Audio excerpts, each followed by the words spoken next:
The very first story, most private health facilities today went ahead to attend to National Health Insurance Scheme subscribers, despite a directive by the umbrella body for them to turn away such patients.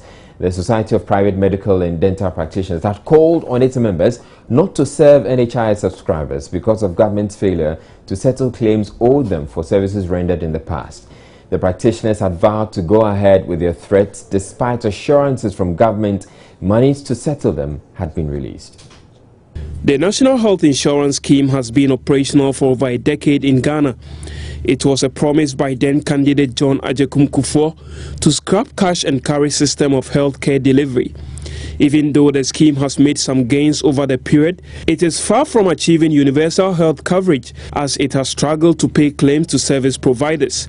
Service providers have for some time now threatened to suspend services to clients. John News's visit to some private facility, however, revealed some facilities still render services to clients despite the debt. We trust NHIS will pay. They'll get back on their feet. We've been in business with them, and I personally know they will get back on their feet. They are facing hard times, and it's a business venture. We are in partnership. And we won't go away from them in the time they are facing difficulties. So I believe, well, it's been long overdue. It's been long overdue. As it is, a lot of facilities complain, then they continue complaining. But then for us, we also complain. But then we believe the NHIS will get back on its feet, and we will not leave them now. For now, we are taking NHIS card, even though they are owing us 8 months now. Actually, we had our last paid from them that was August. We had August in March, so we are still taking it, even though they are owing us. Clients who visited these facilities sounded relieved they were not turned away. I normally come here with my health insurance, so I don't do cash. I don't know that they do it here or not. So you use your health insurance card here? Yeah. Since I came, they just took my card and they are working on my folder. So I think at the end of the day, I'll have a better treatment at the hospital here. Actually, I feel relief in a sense that some of the benefits of the NHIS, you know, how even having money in your pockets, at the end of the day, you are going to be treated nicely. Though some of the drugs are not in the system. These clients hope and pray that government will clear its debt so they can access healthcare without going back to the cash and carry system. Well, government has directed the release of 180 million Ghana cedis for the payment of arrears owed health insurance providers. The money is expected to clear part of the more than 460 million Ghana cedis owed the service providers across the country. According to a statement signed by the Deputy Minister of Health, Dr. Victor Bampo, the release forms part of ongoing efforts by government to clear all outstanding arrears owed NHIS service providers. It said the Bank of Ghana is currently processing the transfer of funds. In other news, former Chief Executive Officer of the Volta River Authority, Dr. Charles Reku Brobe, has warned operators of the Akosombo Dam about the need to protect it to save it from a total collapse. Its comments follow reports the water level in the dam has dropped to very critical levels, beyond which it is unsafe to keep it running. Figures on the VRA's website indicates that the water level is less than 1 foot above the minimum safe operating level of 240 feet. Dr. Reku Brobe, who was speaking on Joy FM, says urgent decisions need to be taken on whether or not to continue operating the dam. Owes ECG now nearly $1.6 billion in MMDA fees and the unpaid tariffs. Now ECG also owns VRA over 1.2 billion, and VRA, this is a really critical part, owes the Nigerians well over $130 million. And in fact, I mean, you know, it's unfortunate that we are always kept in the dark even when it comes to information. The Nigerians have officially put us on notice. So the reality is that why do we worry about finding money for car power and other emergency plans when there's a real and present danger in making sure that we start the domino rolling by paying off ECG's debts so that ECG can pay VRA, so that VRA can pay us ugly and also pay the Nigerians. All I'm saying is that car power is not the solution to doom so. If we resolve those financial problems now and with many of our thermal plants back on, we can actually get rid of doom so quicker. You are talking about the plan coming in September now, even though, as you pointed out, there's a caveat. Issues of finance have to be resolved. It will come in, it will have to be installed, it have to be connected. So we're not really seeing car power delivering anything before December, if any at all.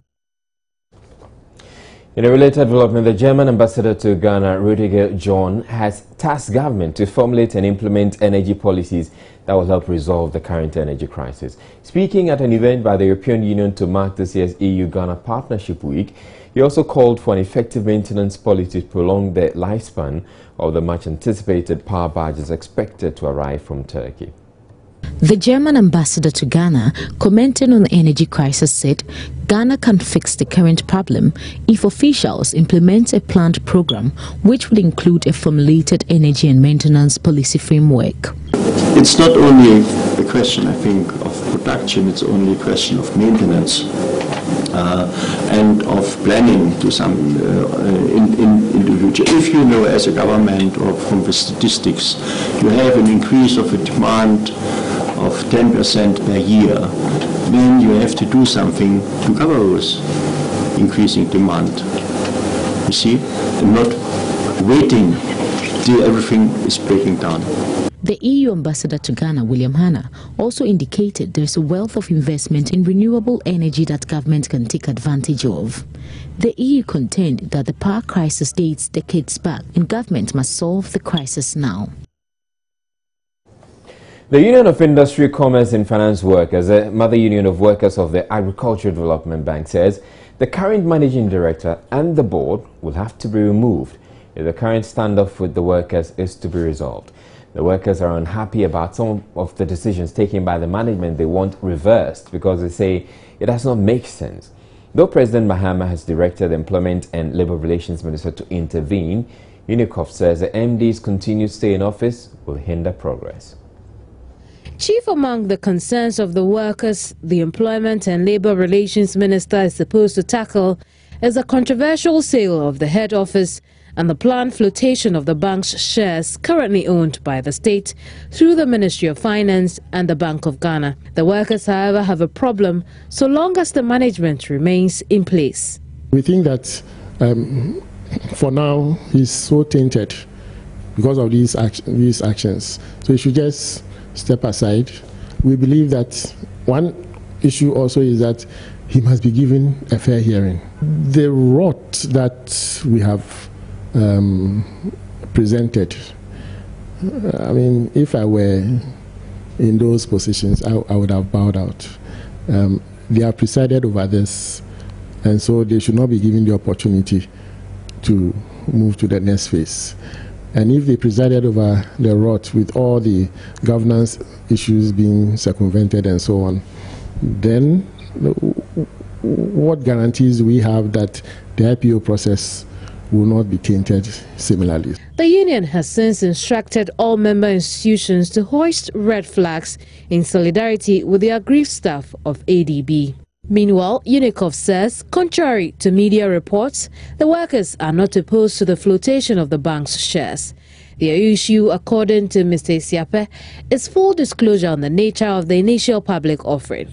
Call for the dismissal of the MD and the board have nothing whatsoever to do with the IPO or the listing. Indeed, we want to state loud and clear that the union and the workers are not against the listing. And we are not against the initial public offering at all. We have raised certain issues and we'll recount some of them very soon. Those issues have led us to call for a certain pause in the process of listing. Meanwhile, the Labour Relations Minister is set to meet with the leadership of the union to thrash out the issues. In a related development, the minority in Parliament has put on hold a decision to seek judgment of the Supreme Court over the Agricultural Development Bank's decision to go public. This is after management of the bank said it is engaging the Attorney General's Department and the Finance Ministry to get parliamentary approval for its move to float shares and list on the Ghana Stock Exchange. The minority, in a letter to the bank, demanded parliamentary approval for any commercial venture it enters into. Lawyer for the minority, Alexander Afenyo-Markins, tells Joy News the group is keenly monitoring developments in the bank to inform their next step. Please to address.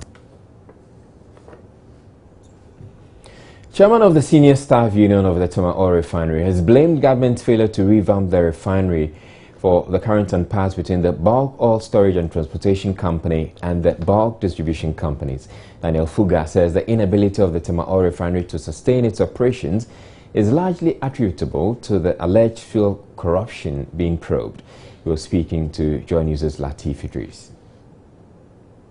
Tema Oil Refinery is the engine of growth of Ghana, the energy sector. If we take the petroleum sector and you take Tema Oil Refinery out, then we are collapsing the petroleum sector.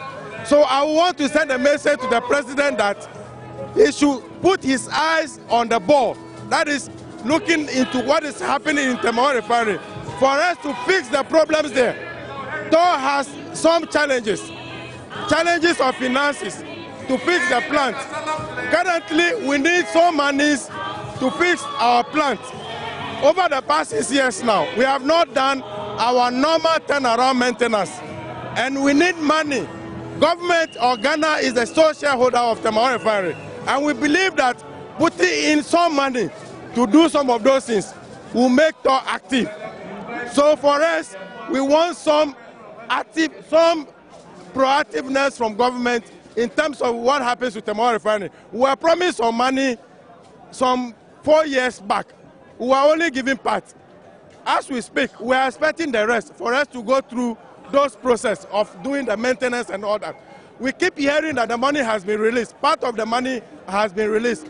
But as we speak, we don't know when that money has been released, and we can't know how that money has been released. So we are pleading with the president that he should come to the aid of Tema Oil Refinery for us to fix the problem. And we believe when TOR is running, the problem of the downstream, the petroleum problem that we are facing currently will be solved. This is Joy News Prime. We're taking a break. We'll be back with more stories on the way. And on to some politics now. It has been described as a blatant usurpation of the powers of the national chairman and general secretary of the opposition New Patriotic Party. But that position is being rejected vehemently by a high-powered emergency steering committee meeting of the party, which included the flag bearer, Nana Akufo-Addo. The General Secretary, Kwabena Ejepong, who spoke to Joy News, says he was not informed about the meeting and knows nothing about it. The National Chairman, Paul Afoko, is also currently in the United Kingdom on a private visit. Sources close to him say he was also not informed and has since cut short a trip to return to Ghana. Mr. Ejepong says he will be consulting with the National Chairman when he returns tomorrow on how to deal with the development. But ahead of that, the first Vice Chairman of the NPP, Freddie Blay, who chaired today's emergency meeting, says he had every authority in the absence of the National Chairman and General Secretary to hold the meeting. What we did was constitutional. We took steps not outside the Constitution. So I don't see where it's not a question of asking one person's concern before a meeting is organized. You can organize a meeting in accordance with the Constitution. The steps that we are taking, if they are legitimate, if they are constitutional, they are good steps. I spoke to Mr. Kwabena Ejepong a while ago. He says he knows nothing about this meeting. Please, I am saying that you've spoken to him. You are speaking to me. I said he was aware of this meeting. I even wrote to him to ask him to organize this meeting. But we understand, yes. Information we are picking up is that the National Chairman, Mr. Paul Afoko, who is not in the country anyway, had slated another meeting for Thursday after the parliament. This one is an emergency meeting. So slating some meeting for the 12th, it doesn't make any difference. A quorum for the meeting is supposed to be 7 members. We have 9 people attending this meeting. Very interesting and good decision have been taken for and on behalf of the party. We've already indicated that from today, tomorrow, or the next day, certain things are being done, that is, vettings are taking place in various sectors. So there is a need maybe to have this meeting so that a few things that we think ought to be done, in addition to what has been put in place, should happen. That's exactly what we had this meeting for.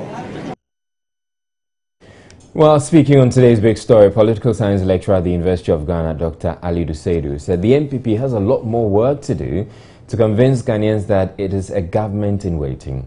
He said poor performance of the ruling government is not a guarantee that the NPP would have an easy ride winning the 2016 elections.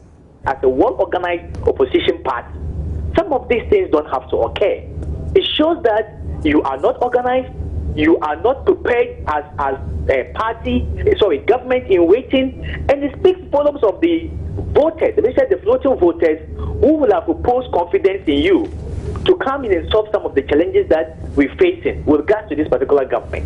If you are not well organized in opposition, then it shows what you do when you are in government.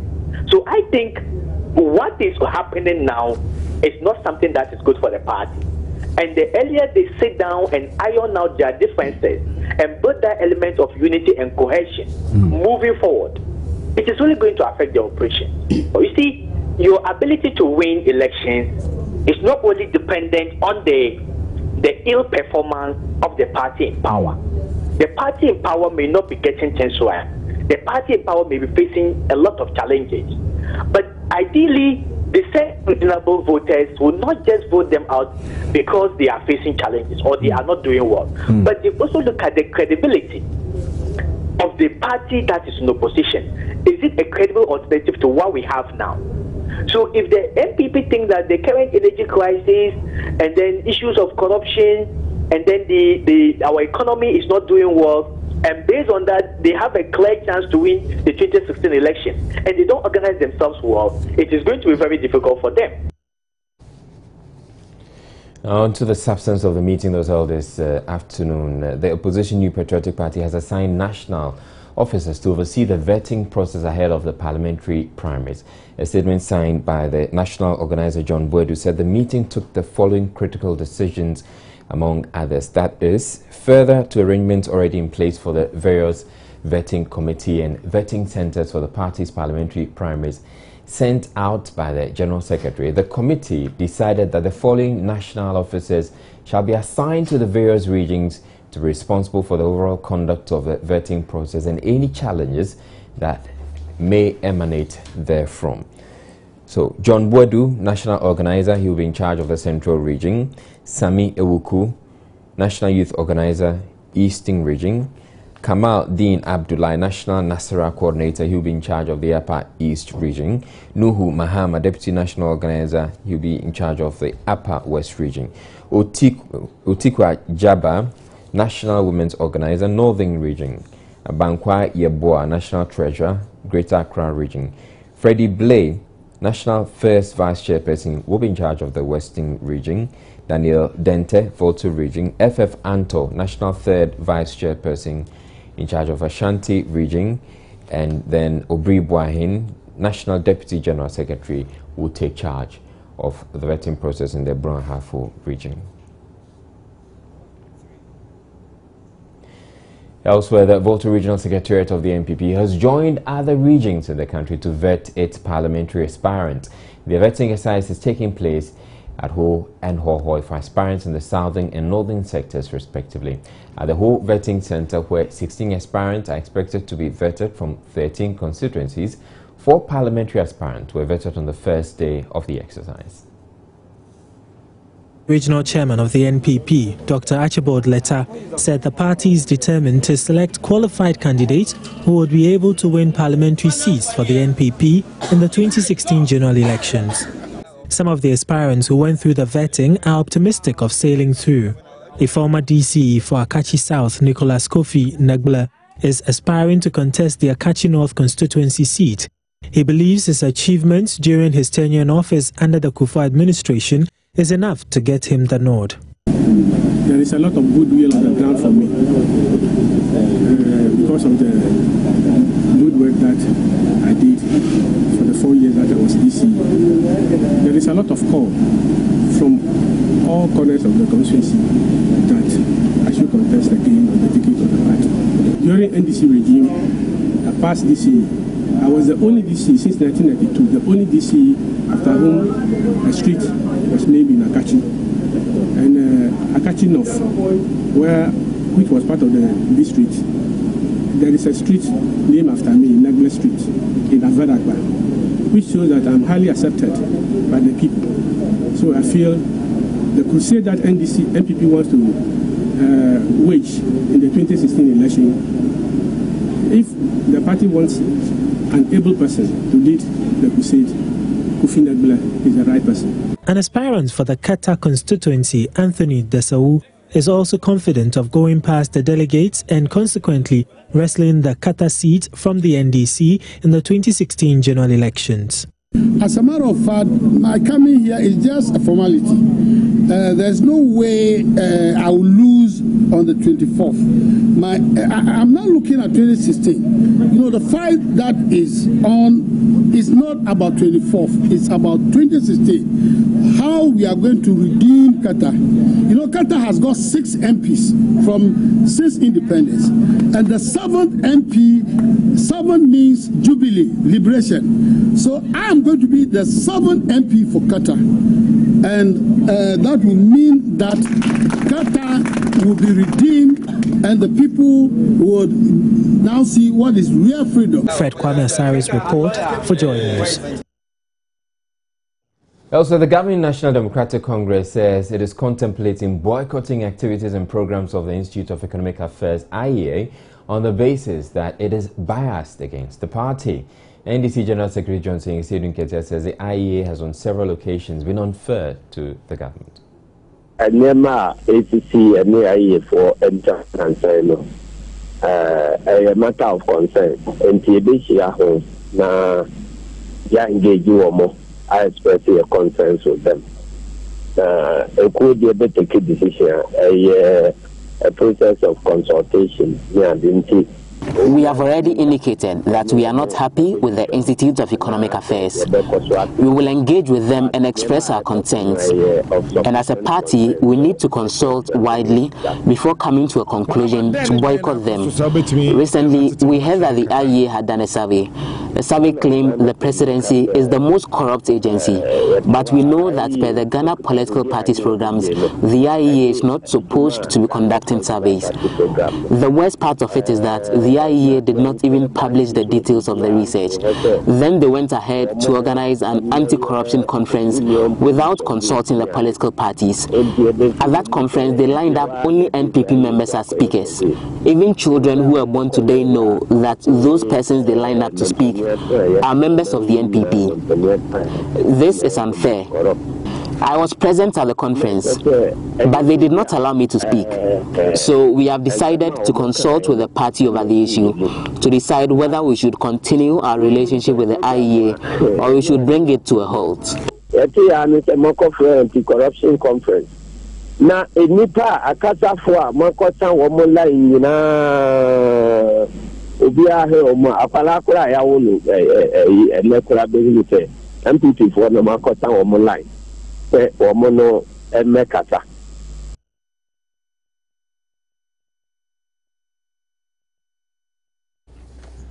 Well, the Institute of Economic Affairs says there may not be the need for the party for the NDC to boycott them, and that it intends to engage the NDC to get to resolve whatever issues there are. In other news, the Wenchi Divisional Police Commander in the Brahafo region Monday morning burned 12 bags and some parcels of lead suspected to be Indian hemp. The distraction forms part of efforts to decongest the police exhibit stores. Brahafo regional correspondent Nestor Kafui Ajoma sending this report from Wenchi. The 12 bags of Indian hemp and other exhibits have been in the custody of the Wenchi District Police for the past 10 years. The Circuit Court granted the Wenchi District Police Command an order to destroy the bags of Indian hemp. The outgoing Wenchi District Police Commander, Chief Superintendent Andrew Boydu Ekuma, told journalists that some of the cases concerning the bags of Indian hemp had already been discharged, but the detectives have failed to seek a court order to ban them. He added that owners of some of the items are absconded and unreachable. Chief Superintendent Andrew Boydu Ekuma advised all detectives in Wenchi to wake up and keep doing the right things in order to avoid congestion in the exhibit stores. This morning, we have been given an order to destroy 12 bags of leaves suspected to be Indian hemp by the court. Some were before the court, and some of them were also kept looking for the suspects because the suspects abandoned these exhibits and the police were seriously looking for them. But it has been in our stores for far too long, and there's the need for us to clear the exhibit stores. My advice to other detectives is that when the cases are disposed of, they should make an order to the court for the court to give an order or grant it for them to destroy these exhibits. He further added that they are working to erase perception that Wenchi is a hub for growing and peddling of Indian hemp, and appealed to the public to volunteer information leading to the arrest of criminals. Formerly, people perceive Wenchi district to be the place of peddling of Indian hemp. But of late, because of police persistent suits and arrest of these criminals at their hideouts, the situation has come down drastically.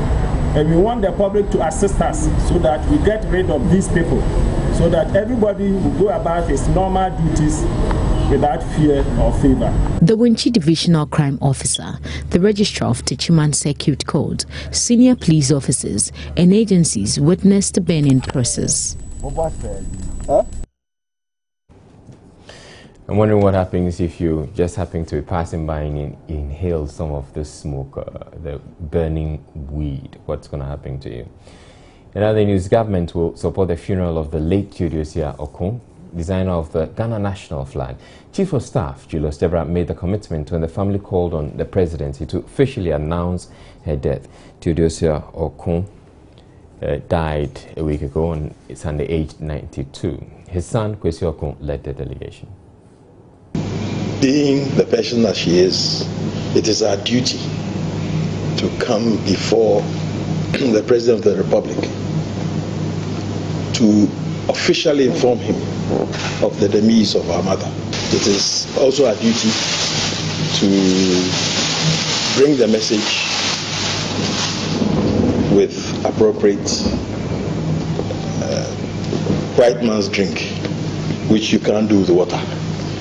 So if we have come, this is principally what we have come to present, and to present the information to you that this is what has happened to us in the last few weeks. Then additionally, the President did indicate that the state will be involved. So we will leave here knowing what that involvement is, hopefully. Chief of Staff Julius Debra said government will ensure that the state woman is giving a befitting burial. As indicated earlier, because it's the mother of the nation, so to speak, government will definitely want to organize the whole funeral activities with the consent of the family, the way you want it done. And so normally these things you don't want to say it in public, but at least any support that is deemed fit, His Excellency the President is willing to lend a hand so that we get our mom a very befitting and national funeral that she deserves. After all, if a nation does not learn how to honor their heroes, it's a disincentive to future generations for people to, as we say, kill themselves for the nation. And so, yes, we are not in a state that we like, but at least just to assure you that you are not being left alone and that the President and the whole nation is with you in these difficult times. But definitely, we believe that whatever needs to be done so that our mother will get a befitting funeral will be done. Up next, we're bringing you business news. Stay tuned. Right, it's now time for business news, and Abigail Adumako joins me in the studio. Yeah. Good evening to you, Abigail. Good evening, Israel. Okay. You're standing today. So now you're turning the tables on me? Yeah. Okay, you're begging giving you a dose of your own medicine. Go ahead. All right, let's get the details in business now. And the European Union is set to resume budgetary support to Ghana after it withheld some 135 million euros due the country over payroll irregularities. Take a listen. Prosperity would come through breaking down the boundaries, breaking down those barriers, removing the customs duties, allowing business to source anywhere in the EU to travel, the free movement of goods and of services of people and of capital. That's what we decided was good for us way back in the 50s. We have countries who joined later, like Britain, Denmark joined in the 1970s because they also thought that this would be good for them, for their citizens, for their businesses, the free trade. We've other countries, Spain joined later in the 1980s. And we have a country from Czech Republic who joined in 2004. All of the countries joined up to this because we believed that this was the way to go forward. Break down the barriers, make a bigger market. That allows companies to invest. It allows businesses to have an opportunity to increase their value added, to diversify. It has worked in Europe. We also, looking at West Africa, we see what ECOWAS is doing to do the same thing, to try and break down the barriers here, and we see that as a positive thing. The Economic Partnership Agreement is putting these two huge markets together for the future and creating a stable environment for business to invest in the future. So yes, we want our businesses to invest here. We see it in the common interests of Europeans and Ghanaians and others from West Africa. So that was the EU and the Economic Partnership Agreement. We'll go back to the resumption of the budgetary allocation by the EU. We've had a structured approach. I mean, rather than sort of coming in to observe elections from time to time when they happen, rather we've been trying to work to support the institutions, the Ghanaian institutions which are there and which work for that process. And we have a project, a current project, of support to election to these three institutions. Started in 2011. It's 11.5 million euros, and 3 million go specifically to the Election Commission. So we see it as a long-term support. As I said, I think in my remarks, Ghana has a record, a good record of democratic governance, of change, of alternates, and we've seen also the role that Ghana has been playing throughout the region in supporting democracy and supporting the recent elections. Your president has been very active going to the different countries, whether it's Nigeria or Togo or Benin, going and trying to show that this is not just something for the European Union, this is something that West Africa attaches importance to. Away from the European Union, the chief executive of Met Capital Group Limited, Eugene Esiama Bwedi, is pressing for the establishment of an inter-fund managers market. He is comparing this to the interbank market, where universal banks are able to access funds with ease and at a moderate rate to meet their short-term financial obligations. According to him, it is about time the Securities and Exchange Commission considered creating a similar platform for investment firms to enable them also meet credit requests by their clients to develop their industry. We propose in Met Capital Group, we are proposing that we set up an inter-fund managers market, which will be similar to the interbank market, where fund managers will also get opportunity to, lend excess funds that they have at their disposal. A client invests, let's say, $1 million with you today, and over a month or two, he says that, okay, I invested it for 6 months, but can I have 600,000 of the funds that I've invested? You see, ordinarily, fund managers would have placed those funds that they took from this particular investor. So as and when such shocks come up, we're saying that in order to boost the image and then to boost confidence of the public, can we have a market like that? So as and when there are such impromptu withdrawals, we could fall on our sister fund managers also by that, the confidence of the masses are won.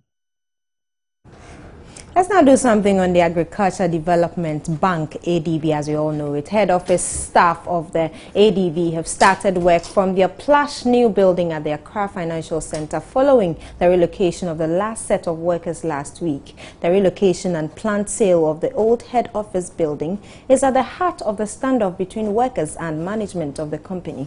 Joining Ziseto Namse visited both the old and new and came through with this report. The old head office on the Independence Avenue is virtually deserted, except for the banking hall, which is still carrying on with business as usual. One of the staff told the news team off camera the last set of the head office workers moved to the new facility last week. We are currently here at the Agricultural Development Bank office, the old office located on the Independence Avenue Road here in Accra, and not a single worker is at post. Over 1,000 workers have been moved out to their new premise located around the City House. And in a bit, we'll be going there to find out whether they are post and how much they're paying for where they're occupying. So that's currently what is happening here. Nobody is working here. All the workers have been moved out. The only place functioning here at the moment is the banking hall. The branch manager is unable to say when the banking hall will also be relocated eventually. At the heart of the rift between the workers and management is a decision to sell off the head office at an estimated $10 million to move into a new building where they will be required to pay $1 million Ghana cedis a month. Though the sale has since been suspended, the management remains confident it makes perfect business sense. We just could have said that our investment in this project is just the land, and it's the returns that will come to us. Fine. Two, for work processes to be efficient, we need all our head office departments to be under one roof. And therefore, we could have gone to World Trade Center to have rented space there, couldn't we have? Or you could have remodeled. And now we're off for business. My name is Abigail Adomakwenchi. George Adu Jr. joins us with sports shortly.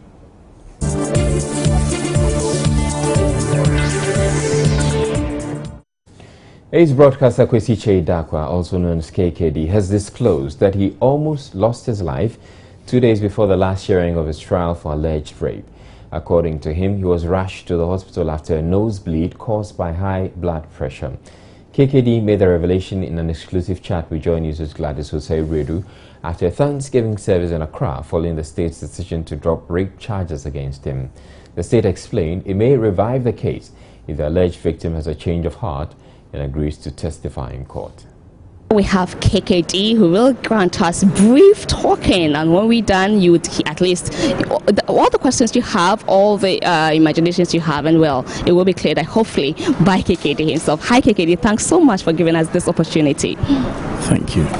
People think that your brand is seriously dented. Do you believe so? Why?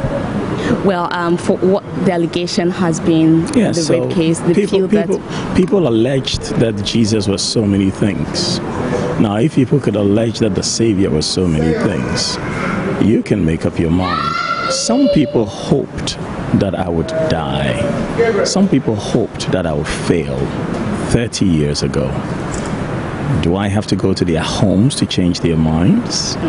Some people never believed the story from the very onset. Like myself, I never. And my point is, I am thankful.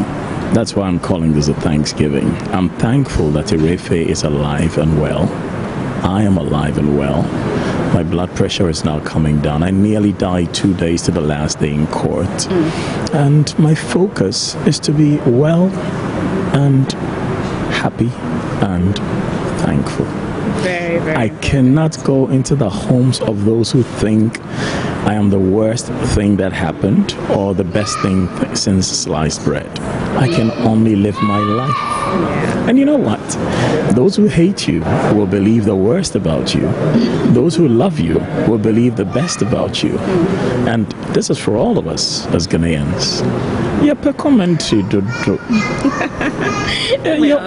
your brass, your bonny, your commentary, but you see, Attorney General says she will be calling the case again. She didn't say. Like she didn't. You see, let's be fair to Mrs. Apiopong. I have a lot of respect for her. She has an office to run. Somebody brings a case. The case is a criminal case, and therefore, it has state interest. Now, whether the person is willing to be a witness or not is not my business. But let's assume that somebody says, this man stole my fish. And the person says, oh, actually, he didn't steal my fish. Or the person says, well, I said so, but I'm not willing to help you go ahead with that case. That is not my business either. Now, I don't know if when normally people give a noli prosequi, they have to explain why they give a noli prosequi. But that is also not my business. My business is to live my life. And live a good life. No, my life. As for good, it's all in your mind. Nothing is good or bad. It's your thinking that makes it so. You've been advised today to rechannel your talents to the house of God. What are we saying? I was told that 30 years ago. Dang. But I'm thankful to my dear friends, Cardinal Leslie Boabasa, and my pastor, Dr. Lawrence Tete. You know who your friends are when you are either, in really bad times or in exceedingly good times. Because in exceedingly good times, things can be dangerous too. And I'm thankful to the many who have thrown in their advice. When you are someone will be a tool for nearby and say, Michelle will be a me penasem, our non supermasem. Near now will be a Obi kodane no kokani opesoka eno na enya masem sisi ya na media sida na emenyame. Now if you think everybody likes beer or everybody likes Guinness or everybody likes Fanta, you must have your head examined. Right, that's it. Before we go, a quick run through our top stories. Former Chief Executive of the Volta River Authority says operators of the Kosumuda must be cautious about draining the lake as its water reservoir reaches a critical low. Union of Industry, Commerce and Finance Workers demand removal of Managing Director and Board of Agricultural Development Bank over allegations of rot, insisting their continued stay will hinder efforts by the President to resolve the issues. While a group of parliamentarians threatening to go to court to stop the planned flotation of ADB shares have called it off, following overtures from the bank's management to comply with the group's demand. Rift emerges within ranks of opposition New Patriotic Party as first vice chairman convenes National Steering Committee meeting on the blind side of the party chairman, general secretary and other key executives. And the ruling National Democratic Congress is threatening to boycott the Institute of Economic Affairs. It says has been biased against government. That's it. My name is Israel. Thank you very much for watching. Have a good evening.